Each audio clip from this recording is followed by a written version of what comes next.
Hey, what's going on there, Dice Rollers? Paul here, and I'll be your DM for a while. And today I want to talk to you about my RPG goals for 2024.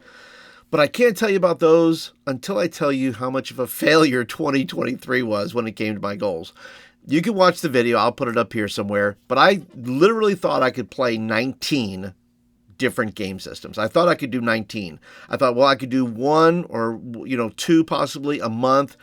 Yeah, that was unreasonable. But all was not lost. I did wind up playing 3 of them. I played Pathfinder 2, Deathbringer by Professor Dungeon Master, and I wound up playing Esper Genesis, which has become my group's favorite game so far. We've been playing that for over a year now. So that I don't make the same mistakes that I made in 2023, I have set some limits for myself, and maybe these will be helpful to you as well.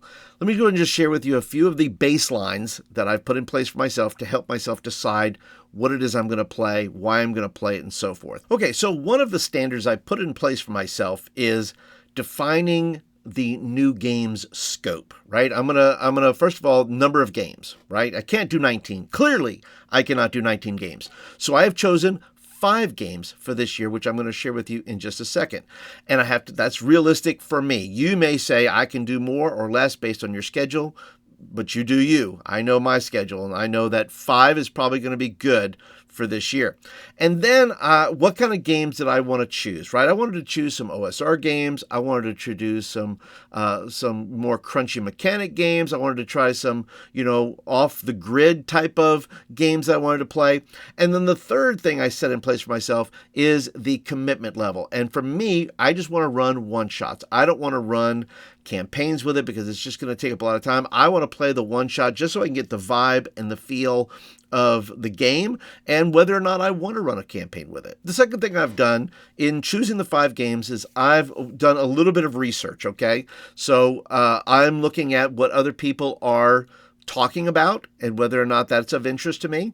I'm starting with some like quick start type of things and getting advice from other people on maybe how they played it and maybe how that, what are some best tips or practices for me to do it.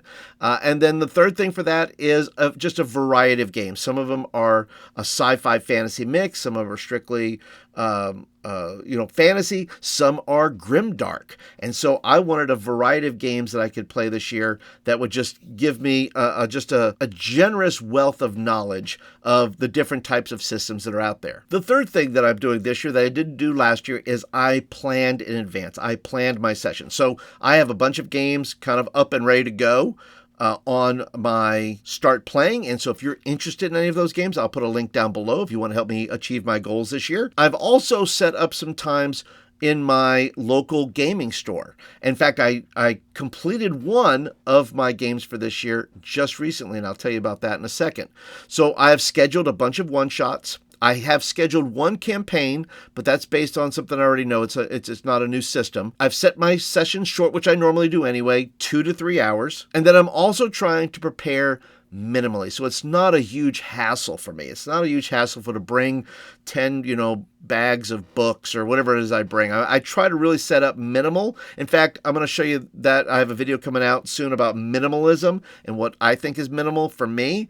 That may be helpful for you as well. But I try to just reduce the amount of friction that I'm going to need to actually play that game. The fourth standard I've put in place for myself is managing my own expectations, okay? I'm going to accept that not every game is fair. In fact, the game that I ran, one of the games that I'm checking off my list for this year, already done, I told the group, prepare for mistakes to be made. When it's a new system and a new game, I'm ready to just dive in there. And if people know it better than me, that's perfectly okay. But I tell them, I say, look, I'm going to make mistakes. We're going to put the rules out there for everybody. If I make a mistake, just let me know. In fact, I told them, I said, hey, look, we're going to try to do rules as written just so we can get the vibe that the game intended. And then the second thing is having fun. Just having fun. My goal isn't to perfect my game mastery of this system of whatever it may be, but really to focus on fun. And the last thing is just being flexible. being flexible with the games. Some things are just not going to click. I have to be open to moving on. If it doesn't work out, if it's not a great system, then say, okay, done. We've checked it off the list. And if I don't like it, it's perfectly okay if I don't like it. And the last standard that I've put in place for myself is to reflect and refine. After each session, I'm asking the group things like, what did you think of the mechanics? What did you think about the time spent on your turn? Was your turn valuable? Did you feel like your character got to do enough in the game? And then I also track my own progress as to whether or not did I run the game correctly? Did I go back and say, did I run the mechanics correctly? How much of it did I miss? And in the last game I did, yeah, I did. I missed a few things, but you know what? It's okay. I'm learning it, and you should not judge yourself as well. If you want to play something new, play it. Mess it up. Go ahead. It'll be just fine. If you have good players in your group, they'll be forgiving, and don't worry about it. And then the last thing is just sharing experiences with other people in like a Discord or something like that. Say, hey, here's how I played. Here's some things. How did you guys, overcome this in your game? And how did this work for you? And how can I get better at this? It's always good to get feedback and to be teachable. That's just always a good posture to have so that you can learn more about the games you want to run. So with those standards in place, let me share with you the 5 games that I have chosen to run for this year. And the first one I'll give you is the one that I just ran, and that is Shadow Dark.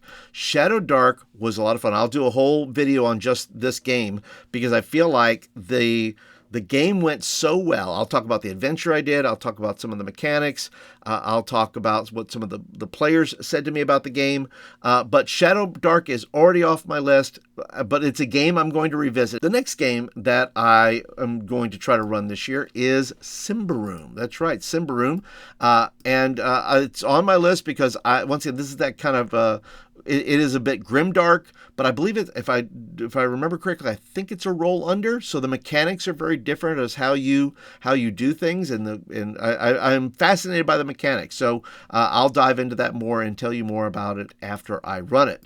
The third game that I am interested in running is Index Card RPG. He is like 2 games ahead of me already. He's got Viking Death Squad, that's Brandish Gilhelm, Runehammer, who puts these games out. He's got Crown and Skull. I can't even go there. I can't even go there yet. I want to run the Index Card RPG. He's already inspired me more about using index cards in my game sessions to another level. And so I want to run the actual ICRPG game so I can get a better handle on it and just check it out for fun. The fourth game that I have is Castles and Crusades. I already have a game up in my start playing, but you know what? I don't see a lot of Castles and Crusades being run right now, at least online. So if that's something of interest to you and you say, hey, I'd put a group together and we'd play Castle and Crusades, well, go ahead and leave me a comment down below and let me know your thoughts on that. But that's on my list too, because I just want to try it. There's some of the mechanics are different, but I think the world is kind of cool and I want to run around in it a little bit. And the fifth and final one is this, Soulbound. Soulbound is by far the most different kind of game that is in my list because it's Warhammer related, and some of the mechanics in there are also quite different that I will have to adjust to, but that is perfectly okay. I'm willing to try to do that. So those are my 5 goals for the year. I would love to hear from you. What are your 5 goals? What are your 5 games, 3 games, 2 games that you want to play this year? If you don't play any other games, what are the games you really want to get to? Either run them or play them. Leave me some comments down below. Would love to hear from you. And if you are brand new here to this channel, thank you so much for hanging out. Appreciate you being a part today. Be sure to go and click the subscribe button and you'll get videos like this on a regular basis because I want to help you run epic games. I want to help you do that for your table, and hopefully the things I share will be beneficial to you. And if you really like the video, be sure to click the thumbs up button. That tells me you do like it and you want more of them. So that's it for today, guys. Thank you so much. If you want some more DM advice, well, I'll put some videos right over here. You can check those out. I hope you guys have a fantastic week. Here's to more gaming in 2024.